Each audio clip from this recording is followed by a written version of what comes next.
kining suborno-suborno nahitabo na gid ni panahon ni Jesus. Ang kwarta gid ba mo'y gamiton. Primero si Judas mao'y subornohan haron madakop si Jesus. Karon nga nabanhaw na sad si Jesus, ang mga gwardiya na sad nga nagbantay nga nakasaksi gyud pagkabanhaw ni Jesus, mao na say gisubornohan. Gilingay mong tupad ina nakadawat na kag suborno. Kadawat na. Uso gini sa ato ning suborno-suborno. Abisan din sa atong nasod karon grabe man kaayo ang kanang sukad dili lang karon, sukad paginis una. Basta lagi sugod kog butar sa una kanang active na 1992. Niya apil na ko ato mga kanang diskusyon, lalis-lalis, panahon aning politika, 1986. Itong nag-people power ta. Sugod na ko ato. Niya, unsa magi kasagarang accusation, kana yung gamiton ang kwarta aron matuis ang kamatuoran. Kaning kwarta pertining mutuis og kamatuoran. Karon na moingon 30,000 ang na apil sa AJK sa kadtong kang former President Rodrigo Duterte nga war on drugs. Nya pag-abot dito sa ICC 43 na lang. Ang asa naman sa to ang 30,000. Kinsa man say gasigig sulti ato. Apil pa man gani ato ang mga mainstream media. Nya karon sa 43 naa na say ning mga witnesses nga ning baligtad na sad, nanulti na nga gisubornohan ra ko, tagaan kog ingon aning kantidara. Makaingon sa tinuod baka ni nga sa una atake siya diri, karon di ana sa siya speakers. Ngana bisan sa atong mga politicians karon sa una pagsugod sa kumpanya diri sila aring partiduha. Karon di ana sad sila speakers. Unsa man na agad-agad lang o kinsay dakong ikasuborno. Sige man na karon, sige ana-ana ba. Nya muratag mabuang magtan-aw sa una diri, sa karon diri, sunod sa diri. Kinsa may kusog mang suborno karon, Team Marcos o Team Duterte? Ayon lang magtubag. Ano bang ato ng pamalandongon? Nya sa mga original sang nanagan, hay may dali subornohan kadtong nanagan nga tuwa panig sa Team Marcos o kining Team Duterte. Hay man rin nagbali-bali, hay may nagkanang nagtabok-tabok ang katong original nga nag-line up sa Team Duterte o sa Team Marcos. Kanang mustik sa ilang partido, maunay atong butaran tingali, usa na sa mga qualifications, pero kanang magtabok-tabok na mamangka sa 2, 3, 5 ilog. Oh, bati man na. Panalitan, ikaw ba na? Karon imong asawa, duog nimo. Sunod si mana, to ana sa spari. Okay mo ana? Pari, ni pari di ay. Okay mo ana? Di, oy. Wa na siya faithfulness. Og dili sa na makahatag og dakong kaayuhan sa atong kalibutan og sa atong nasod. Kanang mga baruganan nga way angkla, kana bang mga sakayan nga way angkla, mga barko nga way angkla, way pundo nga solid, paliron ras baud sa mga tentasyon. Ug mao na nahitabo sa atong mga leaders sa atong nasod, mao nang grabe ang pagkahugno karon sa atong nasod in terms of economics, in terms of peace and order, in terms of kahiusa, unity among Filipinos, especially among leaders. Wa na ron mahitabo. Nga naman, kay kana laging batasan, suborno-suborno. Sa daghan lag ikahatag nga kwarta, mao'y atong sundon. Pero tanawa si Jesus. Tanawa ang iyang mga sumusunod nga original.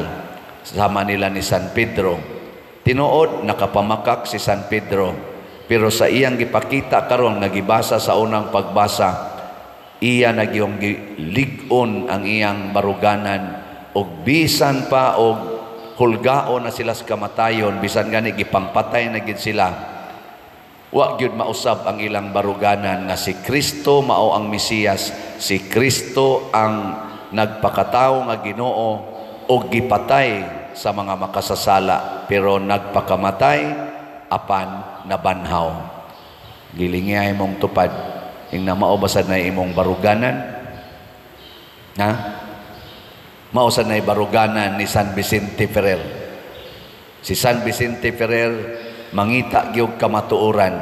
Dunay panahon nga murag ning shaky ang atong simbahan, panahon niya nahimong duha ka buok or natulo ba to ka buok atong Santo Papa, ni claim og pagka Santo Papa, pero nangita gyud kamatuoran si San Vicente Ferrer. Gani iya gyung gikumbinser katong iyang gisuportahan nga dili di ay mao ang nahimog yung tinuod nga Santo Papa, iya yung ikumbinser, undangon taning atong pag-claim. Adto ta, mutahod ta sa tinuod gyud nga Santo Papa. Ano ba mangitag kamatuoran, bahalag sakit. Sakit maning kamatuoran, kasagaran gyud. Sige, lingi aragon na imong tupad, ing na, wa kasakiti anang imong naong, ing na. Kaya karon daghan na kayong gisakitas ilang naong, ang ilang buhok, sakitan na sila, magtanaw sa ilang kilay, sakitan, magtanaw na mga kunot-kunot diha, sakitan. Pero wa gyud mo kapasalamat, wa kita kapasalamat kadtong batanon pata, pagkahamis na tog naong, pagkanindot na tog mga buhok. Na uban gisakitan na sa ilang tuhod, ilang hawak, niya magsigig reklamos, Ginoo, Ginoo ayuha taon ko. Huna-huna aragot to nga karon 80 na ka, 70 na ka. Kadto di ay 10 anyos pa ka nga ris 30 anyos, mao din na imong gibati. Wow, nya nakapasalamat kas Ginoo ato, basigwa. Karon mao na ning panahon na magsigi kag pasalamat. Ginoo, salamat sa pagpahinumdom nga dili di ay permanente ang akong himsog nga lawas, dili di ay permanente nga hugot ang akong panit, mangunot gid ni madugay, dili di ay permanente nga ang akong utok sharp kaayo, dali na di ko makalimot, bisan gani sa akong birthday usahay malimot na kong kaning akong bana sa una, kada gid namo anniversary daghan kini siya pakulo nako, pero karon nagsige na laghagok, wa gani ka great. Ano ba? Pero natural di na. Dawat ka matuoran. Di ba? Dawaton ta na. Nya mo dawat sa mo ka matuoran. Nga kining nagwali karon, posible mauna ni ang atong last nga pista. Di ba? Nga magkuyog ta, isip ako'y inyong parish priest. Tinuod, ato lang ning isulti dinhi na atay request kamo na asad mo'y request nga ma-extend ta dinhi tungod aning daghan patag bayronon, daghan patag ayuhonon, pero di man na mao'y kamatuoran ang ato mang authority sa archdiocese mao'y masunod ato sa nang dawaton, og dawaton ang atong gihangyo. Oh, praise the Lord. Og di sa dawaton ay wala di na ta magsigig reklamo, di na ta magsigig pabor-pabor, pabor-pabor. Ayaw ana, tahura ang authority. Mao na dili na to ituis ang kamatuoran. Diri sa atong tubag sa Salmo nag-ingon, ampingi ako o Dios, kay ikaw man ang akong kalauman. At the end, wa gitay laing lauman, dili tao, dili padersyano, dili kamo, dili ang atong mga benefactors and donors ang atong kalauman. At the end, ang Ginoo ra gyud. Muna ako karon maligya magitaning atong slot kay pista naman nya kinahanglanon kay nato napatay pila pa ning ato rong kuan atong GHDP 27,309 pa ang atong halin, napay 42,691 ka slots nga available, tag 100 pesos per slot. Sa inyong paminaw nining atong 2 weeks niya kutob ra ni karong May 3, mahurot ka ning 42,691 og kahalin. Sa inyo lang paminaw mahurot dili. Hoy kusga oy. Ingna lang kung way siguro, kanang ay lang ka bala. Kung ato yung tuuhan ang Ginoo, mahurot gini kay tandugon manas Ginoo ang atong mga kasing-kasing. Ako, kamong naminaw dias online, mamalit raman gid mo aning slot. Pila ra gud ng 100 kung kitang tanan madasig sa pagpalit ani, hurot gini. Pero mudaog gani ang yawa nga kusog ay manintal, muingon ra gyud ayaw na so saon sana. Aw di gini mahurot. Nya posible nga dili nato madayon ang ato mga plano kani mga activities, labi na gyud ang atong pagpanghatag og bugas, pagtabang sa mga chapels nga atong ibilin karon kay posible mang last year na ni nato. Dili gina madayon kay unsa may atong ihatag kung di ni mahurot og kahalin. Pero ako, wa jud ko'y gamayng duda. Salig jud ko ninyo.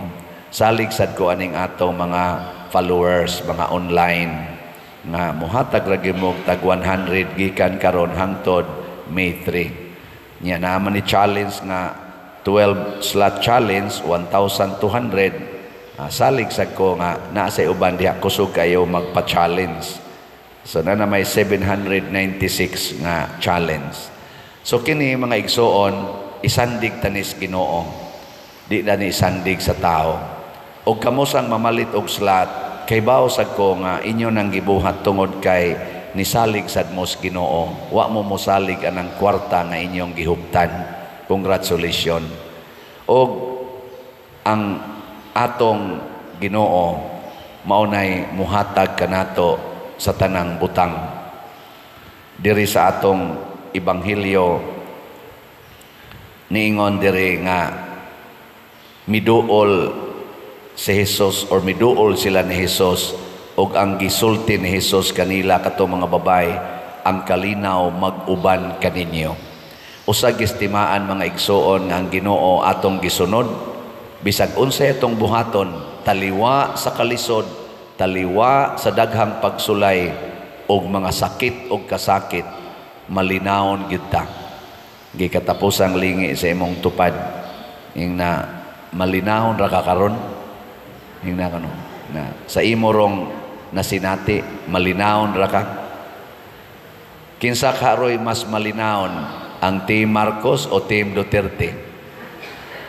Ang mga kandidato nato karon pila na lang kaadlaw ang kuwang 30 minus 21 9 plus 12 pila na lang 21 days. Sa 21 days karon nila nga nag-anam nag-os-os, malinawon ka sila? Kadtong malinawon, congratulations, pildi og daog, malinawon gyud mo. Nya mailhan ra gyud na nato ang malinawon ngano man malipayo na silang magpadayon sa ilang pangumpanya, di na sila magsigig panaot, niya ikaduha, di sad na sila mohonong pagpangalagad, pildi og daog, mga lagad na gina sila. Pero kining mga yawanon, ratol kay na sila karon, ratol, di hapit katog, o niya, og maudaog na sila, daghan kay na sila bawionon, mo nang mangurakot na sila maayo. Wa na sila hapit agi, mo na ato sang sangsuwayan og pamalandong, sa naglingkod, kanang ni Angkon og Team Marcos og Team Duterte, pulos man na naglingkod sa atong pangagamhanan, niagi man na silang mga posisyon. Kinsa kaha ang kusog yun mga lagad o dunay nindot nga agi sa atong Pilipinas, ang Team Marcos o Team Duterte? Ay nalamog tubag, mamalandong ta og maunay atong suportahan kung gusto tang maduol-duol sa Ginoo. Ato ng choice, ato ng judgment, pero mangayo taglamdag sa Ginoo. Ang Dios nga nabanhaw, mubanhaw unta sa atong nasod karon nga murag hapit na mahaambak sa bungaw sa kadautan.